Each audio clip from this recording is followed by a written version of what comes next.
Yo, yo, yo, what's up, everybody? Did you miss Wreckfest? No, not breakfast. Wreckfest. It's like a carnival for recruiters. And it just happened the last couple of days. Brandon and I just got back. Brandon just got off the airplane like not that long ago. And um, we're excited to talk to you a little bit about it and kind of share our experience and kind of recap a little bit. But first, who the heck is this person that is in front of us? You probably already know them, way more famous than I am.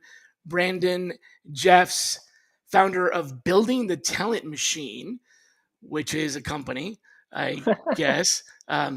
Maybe, I don't know, something like that. And to prove that, I will demonstrate by showing you a website. Ooh, Look at that. Look at that. He's got a website and everything. So say hi. What's up? What's up, Shally? It's awesome to be here, dude. Thanks so much for having me on. Glad we both got home safe. Yeah. Remember that time we sang Hotel California together? Always. You can check out, but you can never leave, baby. What was that, ERE? I think so. Yeah. And we had fun singing it. Man, Yeah, that was kind of interesting. ERE, and that was what, May? Yeah, it was interesting because what's really interesting to me, I've never done this before, is karaoke with a live band. It's not karaoke with like a teleprompter or just microphone that's basically like just nothing but the background music. The band is live, so Yes, epic. they like will riff if you pause or like miss the lyrics. They'll like riff with you and then start the stanza over and like.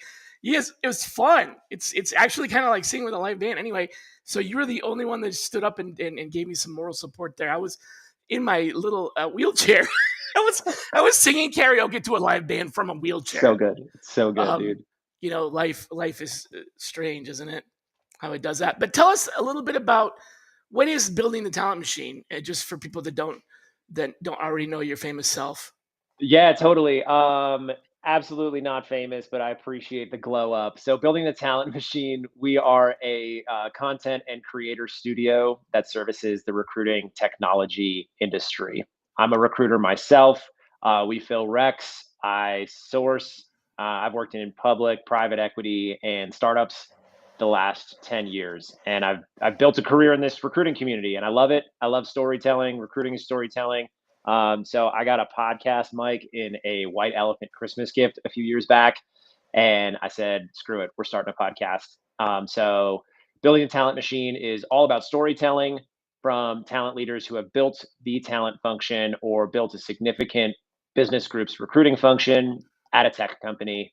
So I'm having fun. We do sponsorships on the show. It's a video show. We do content activations. We do some creative stuff that the industry has never seen before that I'm about to release.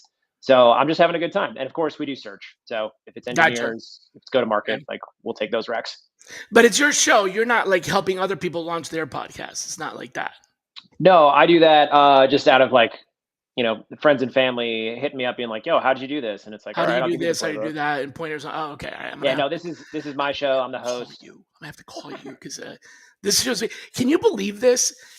Take a wild guess. I am absolutely terrible at self promotion because I don't even want to admit this. I hate even like just admitting it, but I don't really think about myself when I do these things. The show started out as a way to connect with people that were during lockdown, didn't have their usual interaction with colleagues at the office, and it started as a Facebook group. Then it grew. Then it became since we're all together, let's do some hacking, and that became let's have some guest speakers, and it just sort of evolved. And 312 episodes later, right? Take a guess how many different people have been guests on the show. The reason I'm telling you this is because I've never done this before because I'm such an idiot when it comes to self promotion that I never even went backwards to think, ooh, what can I brag about? Never even did that. So I just did that last week. Take a guess. 150. That's pretty close. Oh my God. That's like Uh, how super close? close. So 173 now Okay. guests, Okay. separate guests, but that's because we've had some repeat offenders. There's been about 20 people who have come back a second time. It's been going on for a while now, right? 312 episodes. So we've had people that, 2 years later came back. So if essentially there's been 170 unique, you know, people present like talking on the show. And the other thing that I never calculated until last week, how many total views do you think I have? Total views over 150. Over 320 episodes. 320 Yep. episodes. Just give me a quick second because I can't do math in my head, man. And before coffee. No math before coffee.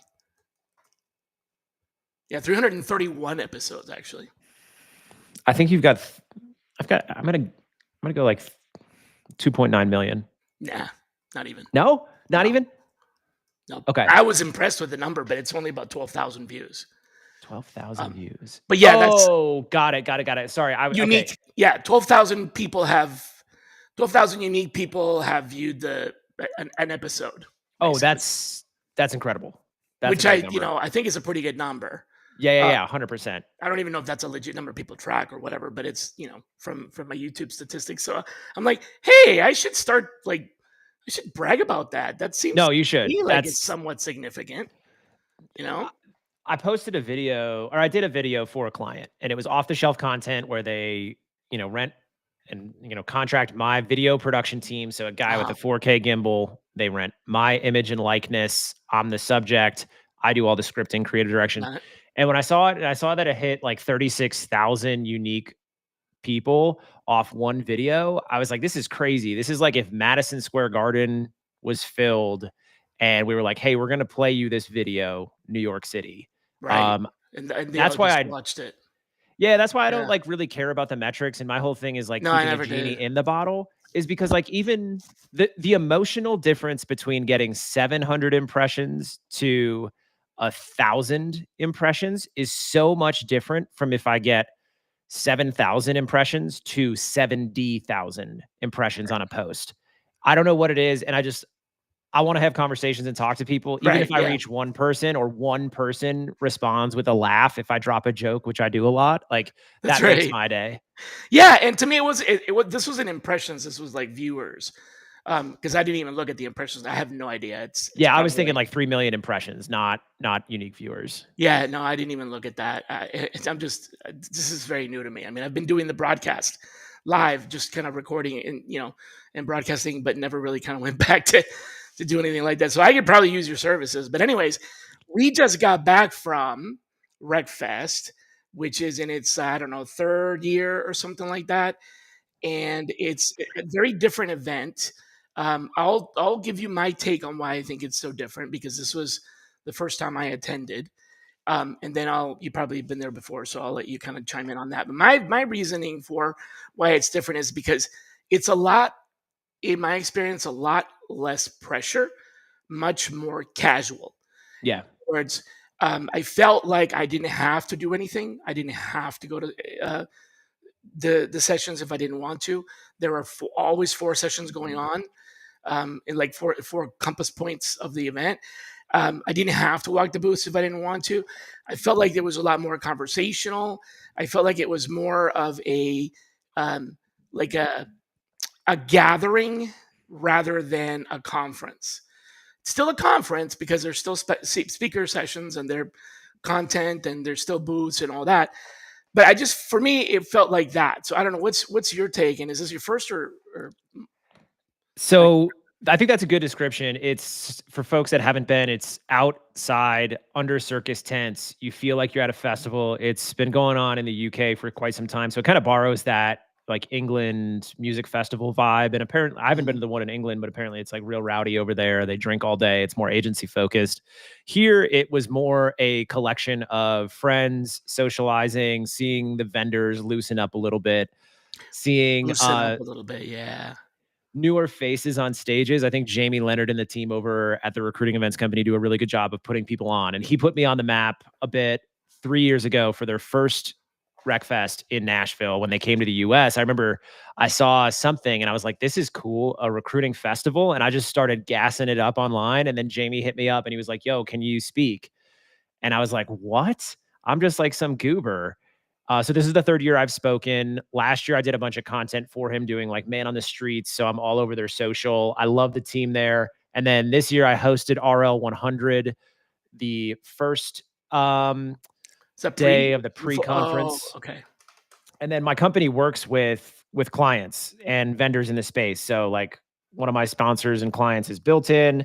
Another one is Find 'em. So I had 2 days Got it. booth activation with the gimbal. My boy Lucas was out there. He's like the guy with the mustache doing backflips in the little booty shorts. He's a riot. And then I spoke on stage and then hosted a fireside chat with the CEO of a company that I advise. So it was booked and busy. Wow. So what was your big takeaway from the event? Like if you were to say, having come back from ERE or HR Tech or any of the other ones, and you wanted to sort of summarize it for folks, what would be your summary, your gist? Yeah, I appreciate you asking. My whole Zeitgeist. the zeitgeist, yeah, the aesthetic of the conference. Exactly.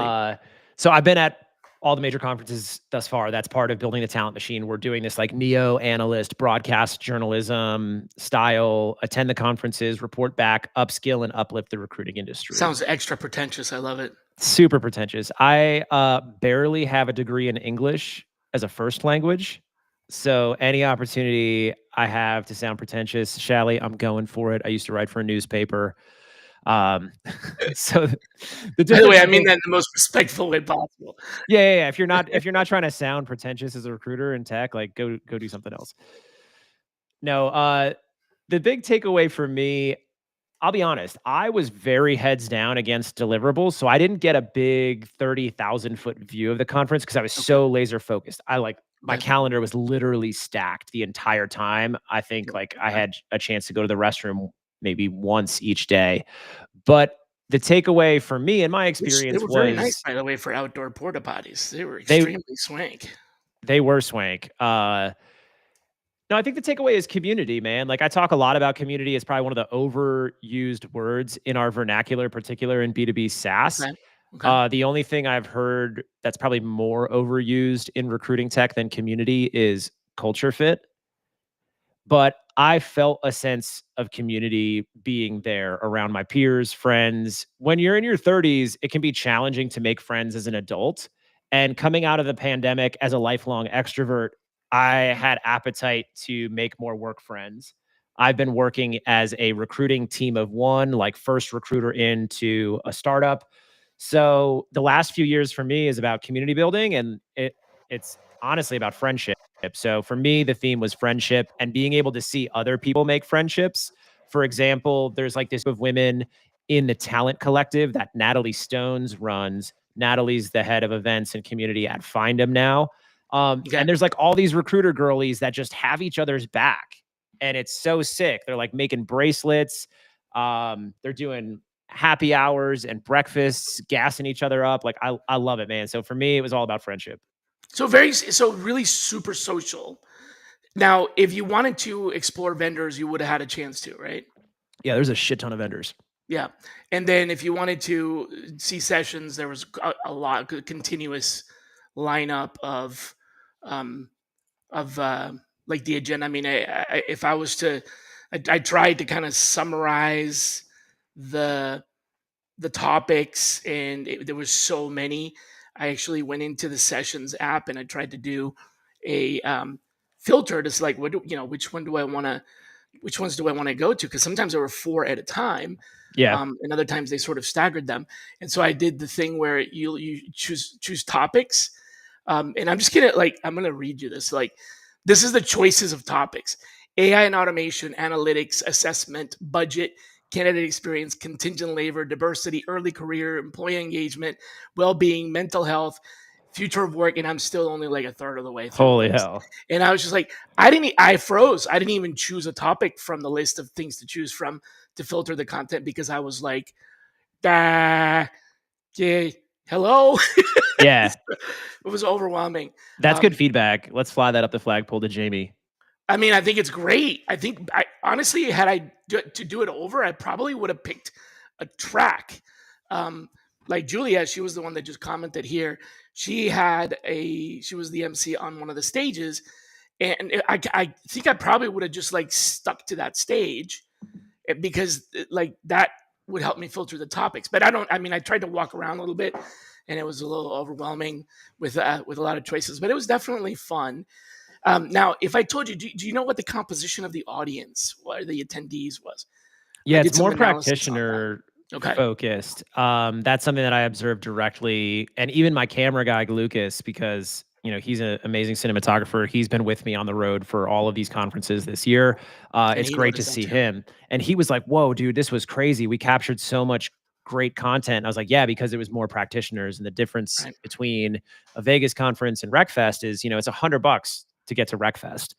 It's $1,000 to get into HR tech." Right. And that's exactly what we saw at HR Tech. It was just like marketers marketing to marketers. It was a big partnerships play. There were basically like no practitioners, whereas People looking every for single funding, person, every people person we looking to talked to at establish. Yeah. RecFest was a recruiter or somebody that's touched a rec in the last couple of years. So 1,600 attendees registered. I don't know if they actually all showed up. Obviously, not everybody, but 1,600 people registered. 50% of those were representatives, or as we would call them, delegates, if you will, of an employer. It's great. About 3% ish, 4% ish, some sort of independent unknown category, and about 46% were in the what I would call the vendor sort of space, if you will. Now, as far as roles, what I noticed, this is my own breakdown and analysis, right? About 45% of the people there were in straight up recruiting, functional recruiting, 45%. The second largest category was sales. Now, this includes GTM, go to market, growth, business development, VP of partnerships, all the roles that I know you don't want to admit that you're sales, but essentially your job is to get people to buy stuff. So Yeah. that's 21%. And 10% were founders of their own, Okay. either solo operators or startup founders or company founders or C-suite level, founders. So that's what, 40, 60, 70% of the population. About 10% were in brand marketing. So that was probably the lowest group of professionals being represented. Lowest as in smallest, because there were a lot more recruiting, 45%, than anything else. And then if you put like HR and operations and other related, not tactical recruiting areas, that would probably be about 5%. So that was kind of the composition, which I thought was pretty interesting. It's 45% frontline recruiting, like you said. It's a pretty big representation of the industry. And level wise, only about 25% were individual. There were a lot of managers, 15 Okay. to 16% managers, and about 10% in the director. No, sorry, 13% in the director. So, manager about 15, 16%, director about 13%, VP about 10%, and even chiefs, C-level people about 12%. So that's a pretty big representation of like different levels. But a good quarter of the people were, if you map the recruiter and the individual, good quarter of the population were frontline recruiters, and that's pretty cool if that's the audience that you're trying to reach, and if these are your peers that you're trying to network with, stuff like that. So I thought that was some interesting intel that I could share that might be unique perspective. Yeah, no, that's legit. That checks out. I think there's a lot of folks in the recruiting space trying to build, and That's a net positive. I mean, even like my title, it says founder. Like I run a media company. Like you can call me Yeah, a founder, like whatever. It's just it's whatever. Like I'm a guy that does a content studio and I've got opinions because I'm a recruiter, but I founder, work. solopreneur, whatever you want to call it. But yeah, Yeah, so I think the attribution there is interesting. Bloated sales teams for sure. I've seen a lot of great recruiting tech companies and founders that have strong revenue that do not invest in booths. So sorry, Jamie. Like I think you do a great job. It's awesome that people show up. You're running a business.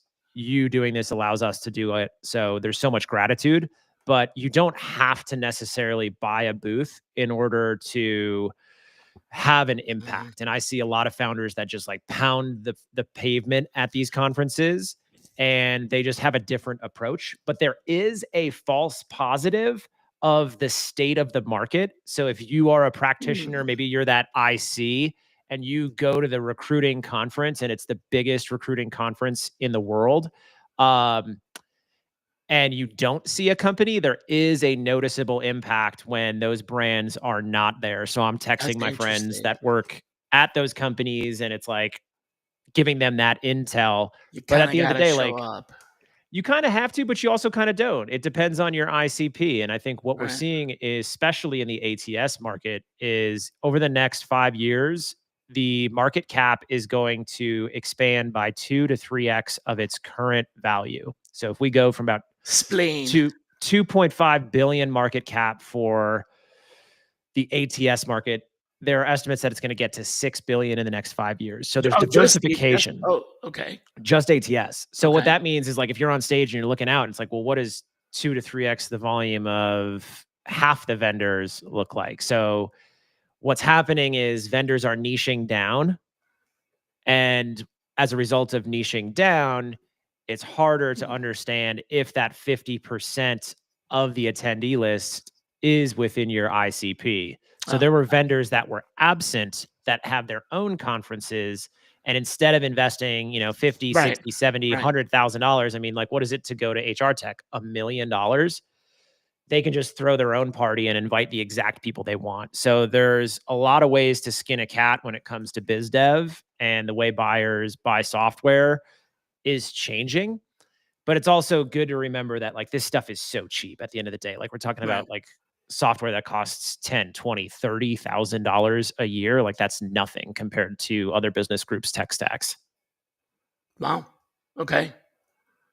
Interesting. Well, I said we were going to recap, not deep dive. So I think we kind of exceeded our welcome there. And I did have actual questions for you We can from keep going, before. man. I'm down. I know we could, but this is about you. It's not about Wreckfest. It's about you. You're in the hot seat. And I don't know if you knew this, but we do have something very interesting in common. We both turned down Google, but I have a feeling in different ways, and obviously for different reasons. But you did turn down Google, and that's a lot of recruiters' dream badge, if you will. What was going on in your head, man? When you Honestly, chose startup chaos over corporate prestige, and what does that say about you, I'm a builder. or I how you define love success? Yeah. I love to build. And how I define success is by understanding exactly how I want to spend my time. And the difference between recruiting in big tech versus startups is in startups, you get to have your hand in a lot of different cookie jars. A recruiter in big tech, they've got large teams supporting them. Okay. And every role that I've had, even in public companies, private equity companies, like I've been able to have basically a major of recruiting and a minor in something else. And that is employer brand, systems and operations, talent management and mapping based on my leveling and how I grew my own skills.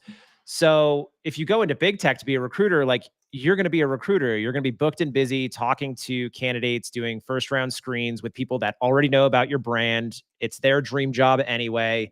You're just pushing a process, and you probably have a employer brand team, a sourcing team, a rec ops team, maybe a talent partner who does more of the strategic work with that business group's decision maker. You've got coordinators. So it just looks differently than sharing a title.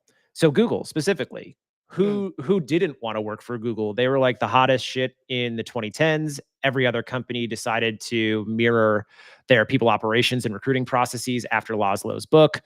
And at the end of the day, like, it's easy. Like, people want to work, people want an easy job. Like, it's easy to recruit in big tech. Like, cash rules everything around me. Cream, get the money. Dollar bills, y'all. If you're recruiting in big tech, it really just comes down to getting the right level and the right offer to convert a candidate who's already aware about your company. They already want to work there. I know people that have worked at Google. I have friends that have recruited at Google. Great people that are in my texts. Love y'all to death. Who doesn't want an easy job? I wanted a challenge. And the whole reason I was going to work at Google is because I wanted to leverage that whole ex-Google thing that people are obsessed with. So you literally were like, I want to work here. So when they interviewed, why do you want to work at Google? I want to work here so when I leave, I can put ex-Google on my resume. Literally, I want to work at Google so I can quit. Because I wanted to go. I wanted to have like a very meta role, which is exactly what I did and what I'm doing now, which is like play a role in the recruiting tech space because I'm a practitioner. And so I turned down Google. It was $190K first year comp with a $20,000 signing bonus. I had two offers. One was if I was going to drive the hour to Boulder to be in person, and a less offer if I was going to work remotely from the cattle ranch where I live. And I said, kick rocks, y'all. And I went and worked at a Series A ethical AI startup in the recruiting tech space, pre-Chat GPT that exited. And the rest is history, as they say. Yeah, gotcha. Yeah, it was definitely very different. I was early on. I was there pre-IPO and helped grow the companies. I ended up there as a contractor and helped, basically create sourcing for them. This was very, very, like I said, pre-IPO, so very early on. But they wanted me to stay on permanently, full time, and I turned them down in exchange for a job at Microsoft, which was a lot more challenging and exciting. So it looks like same reasons in a way, except for Microsoft would not be a startup in that definition, but it was the opposite. Google was the startup, Microsoft was the not startup, but what they were doing was a lot more interesting, exciting, and had a global scale. So it's a little bit different. Did you go to Microsoft because they would allow you to be a jerk there? No, they did not allow that. So you were, what was I thought they would. No, they wouldn't. No. What was the pin that like early Microsofters used to have? It was FUIM. It was like FU I'm vested or something. There's like some story about like the early Microsoft folks that literally had a pin that said they were fully vested. I did not know that. No, I was there after. I mean, it was 25 years old, the company, when I joined. Yeah, so 2005, 6, 7, around that time. When you get to be my age, some states just sort of blend together. Yeah. But it was an interesting. A lot of people thought I was swimming upstream, like against the current, because people were leaving Microsoft to go to Google, and here I was leaving Google to go to Microsoft, which is almost the opposite of what people are doing. But I had my reasons, and it's very similar to your reasons, just not because of the startup, but because of other stuff, and the way that I defined success for myself at the time. So parallel, but interesting, different angles, same perspective, kind of, right? Now, people, I don't know if you call yourself this or people call you the Kevin Bacon of recruiting. What is the connective tissue that you think makes people link in our industry? And how do you intentionally do that?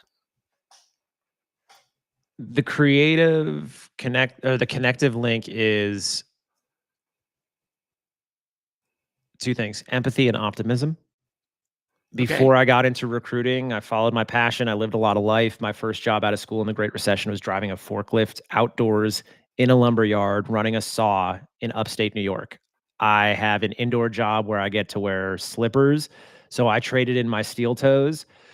The irony is the best piece of swag I got at RecFest was a Dickies jumpsuit with some like SaaS vendor, and it's like, Raise your hand if you've ever worn a jumpsuit. Like I used to I didn't see wear. that. I was in the wrong booth. I would have picked one of those up. Oh, dude, it's money. I'm gonna rock it on the podcast all the time because, like, literally, my Damn. first job out of school was wearing like a Carhartt jumpsuit and freezing my ass off, drinking out of a Stanley thermos that rattled around a truck.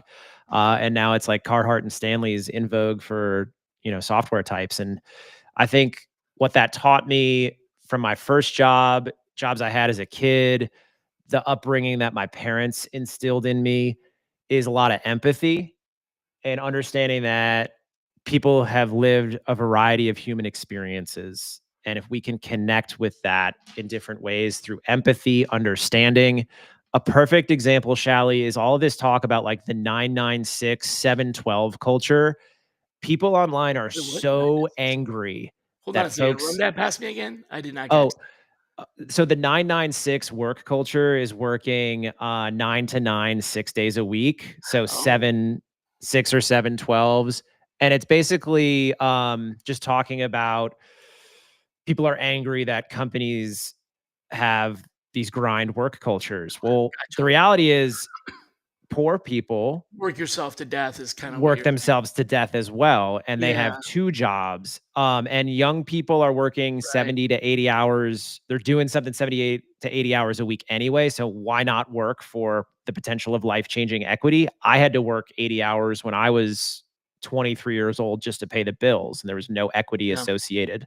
So Yeah, I think empathy is huge, and then optimism. Like, the next great candidate is one phone call away. Like, if you're a recruiter, like, show me you can source a candidate that does not have a digital profile. That's a recruiter. So in order to do that, you've got to pound the phones, you got to pound the pavement, you got to have optimism, you got to hype yourself up. And then the Kevin Bacon line is somebody told me that because I'm like a super connector and I literally know everybody, man. It's crazy because I friend of a have friend of been. a friend of a friend. Yeah, exactly. So that's the deal there. Instead of LinkedIn, it's linked Jeff's. Sure, man. Let's roll. It's Finkton. It's Finkton. No, kneel and kiss the ring. That's my whole thing. The reason I'm doing this, Shally, is because I started going to conferences and I'd see these folks that had like 100, 200, 300,000 followers on whatever social platform. Yeah. And they didn't know who Jerry Crispin was. And that's a problem. Interesting.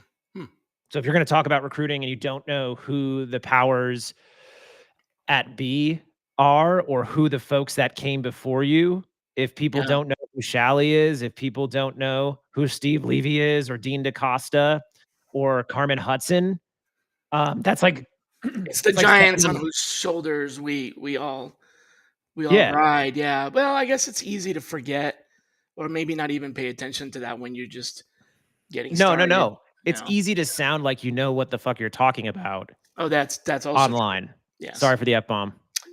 I have no idea what you're talking about. The popularity of career advisors on Instagram that tell you what to do to get the interview and write your resume and stuff like that. And you listening to what they're saying. It's like, I can't do this. Well, we could talk about that. So there's a lot of this whole, like, why do we coach the market? Why is there an entire market for online on YouTube for how to get a job at a FANG company?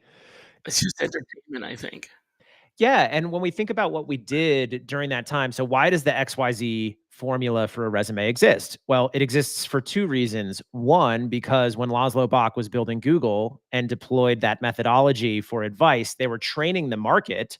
At the same time, they were managing operational expense so that a fleet of recruiters could manage a high volume of inbound resumes. They were training the market to say, hey, this is what we want your resume to look like, so that our recruiters can read it in 90 to 120 seconds. So they're doing 2 things at once. And so now all of this resume advice, it's going to change because the world of work is evolving and the way people get jobs is evolving. And we're actually going to see a world in which people get hired without resumes pretty soon. So all of this advice stuff is going out the window. All the SEO ranking around it is. I know that. I hear that, but how are we going to start hiring without resumes? I mean, I wish that were true. Can I tell you? Yeah, please, because I've been trying to kill the resume for years. It's about time for it to die. So this is how the resume dies. The resume dies because we are in this nascent stage of LLMs. We're Yeah. almost 3 years into ChatGPT, and I'm disenfranchised. I thought we were going to live in like this science fiction future. We thought it was going to be more evolved than it is. But what are LLMs really good at now in this state? Words. Resumes are full of words. Job descriptions are full of words. Humans are full of words. So LLMs are advanced at natural language processing. The way we hire without resumes is this. Shally, you're hiring 10 software engineers to build something in TypeScript. You're going to build a front-end application for a B2B SaaS app. Go ask those 10 incumbents exactly what they do for 45 minutes. They feed that into the LLM. Then every candidate has the opportunity to describe their work history as it relates to that work to an agent in 45 minutes at the very top of the funnel, because there is an infinite amount of efficiency from AI interviewing agents. You're then matching the way people describe their experience to the experience of the job. And this is like evolved performance-based job description type work here, where we're focused on the outcomes of a role, which recruiters should be asking in intake, versus years of experience, companies worked for, etc. And then the evolved state is the agents and the internet will know all of this information about us through assumption. So if you were the one software engineering recruiter at a certain company for specific dates, because LLMs are good at research, they will know and be able to say like, oh, we're 95% confident Shally A was the person that built that company, and B, here's the story based on the post-hire outcomes of the people he placed. And that, to me, is how we evolve hiring without resumes. That logically makes sense. What you're saying about LLMs definitely checks out. What makes me hold back on thinking about that, and I know we both agree that would be an ideal situation if we didn't have to deal with these resumes, because basically resumes are nothing but just marketing documents that don't really reflect a whole lot. So is a Here's the JD. problem. Exactly. Yeah, right. But you can hire people without a JD. It's still people that hire without a JD or job posting still want to see resumes. And this construct of a resume was a summarized version of a curriculum vitae, which was a presentation document that lists your job history. And the reason that we needed this summary was because we had too many applicants. So essentially, a resume was a way that was created to eliminate candidates. Mm-hmm. In other words, let me just not mince words.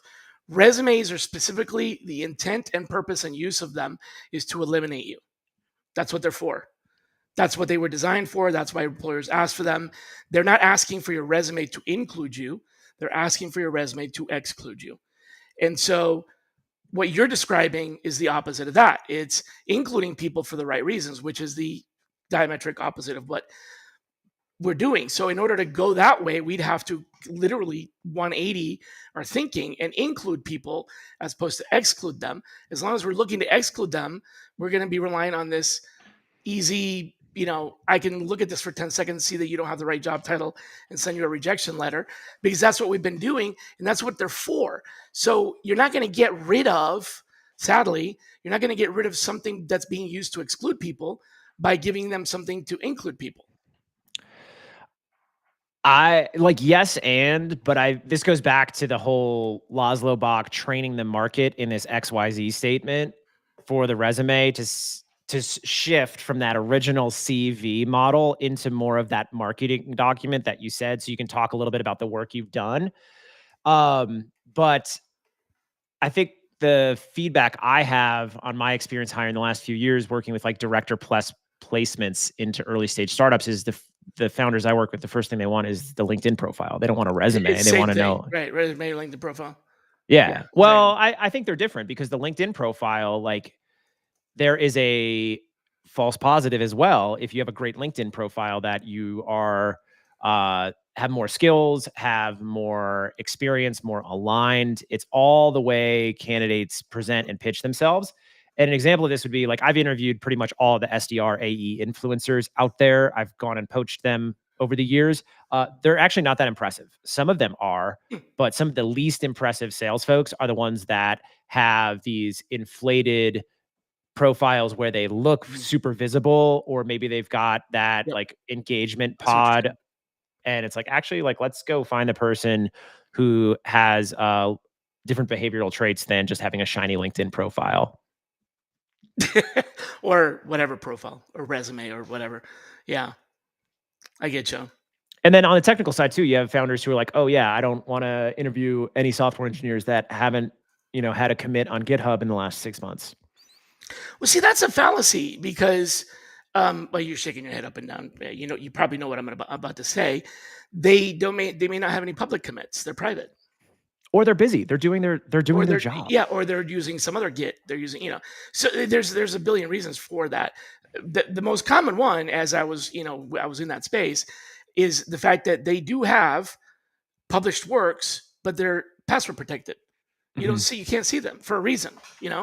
I mean, That's actually open true with source doesn't creative. mean open source doesn't mean here you can have it. I mean, you still, anyway.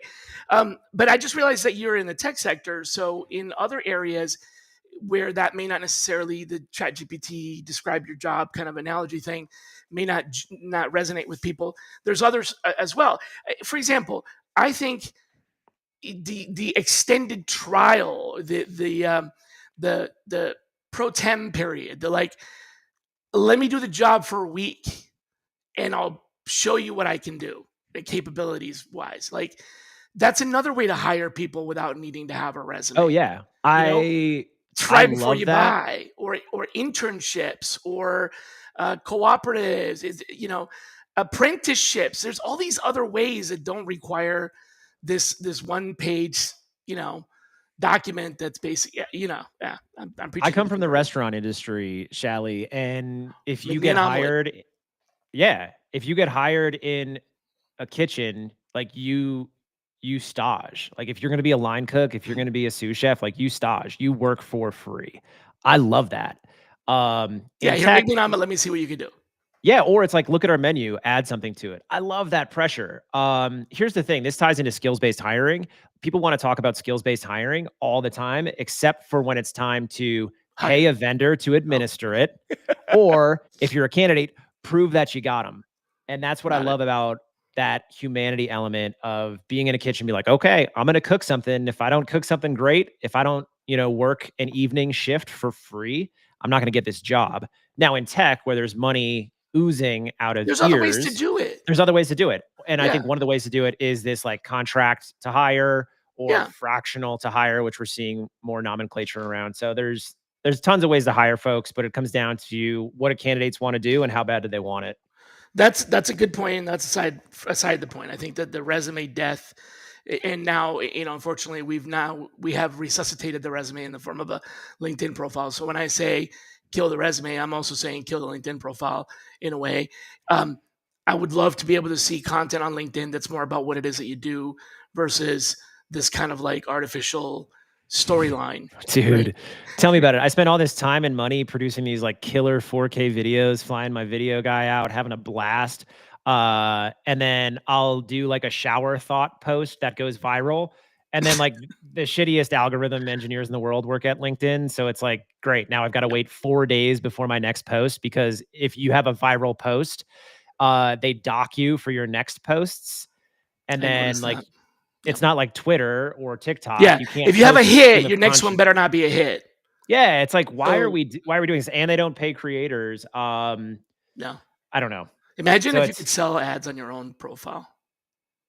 I'd be rich. I'd be so rich. Who says you can't? You can't sell ads on LinkedIn, on your LinkedIn.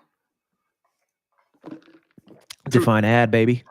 Well, you know what I'm saying, as far as like the way they do it. They are selling ads on your profile. Yeah.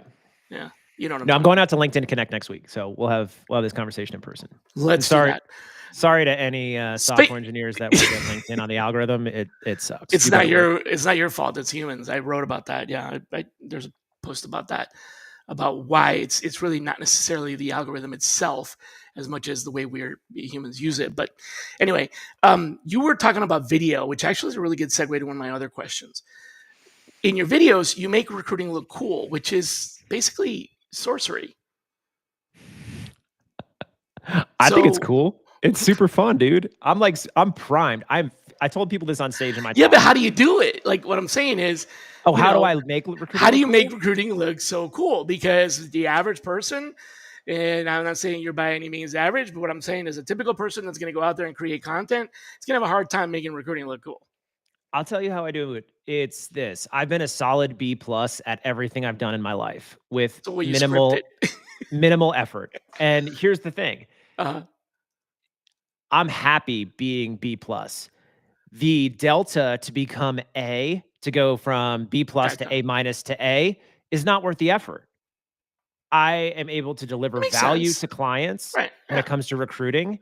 I'm a baller recruiter. You need somebody, like, I'll go do it. I will work That's that to true. death. Yeah, But you can everything do a else, great job. You don't have to be the best to do a great job, right? I exactly. tell people that all the time. It's like you don't have to be the number one recruiter in the world.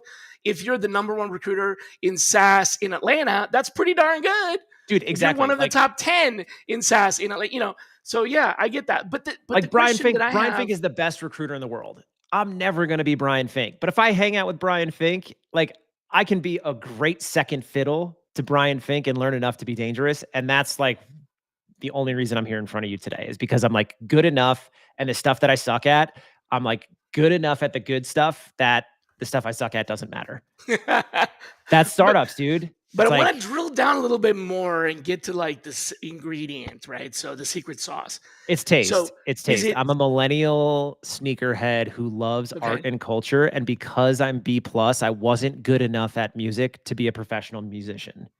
I wasn't good enough at marketing to But go these be a videos, creative. do you script them? Are they spontaneous or is it editing? Is it unfiltered? Is it like tell me, and maybe you don't want to reveal the secret, but I tell me, can. is it scripted and you just put it down and it works because you got to be script that it works, or is it you do a lot of editing and make a F into a B when you edit, or kind of like where's that step? We don't make any Please, because I F's need to into figure it B's out. because I don't use Facebook. And no, I have to give a tremendous amount of credit to my cinematographer Okay, and all my right. So editing there's some team.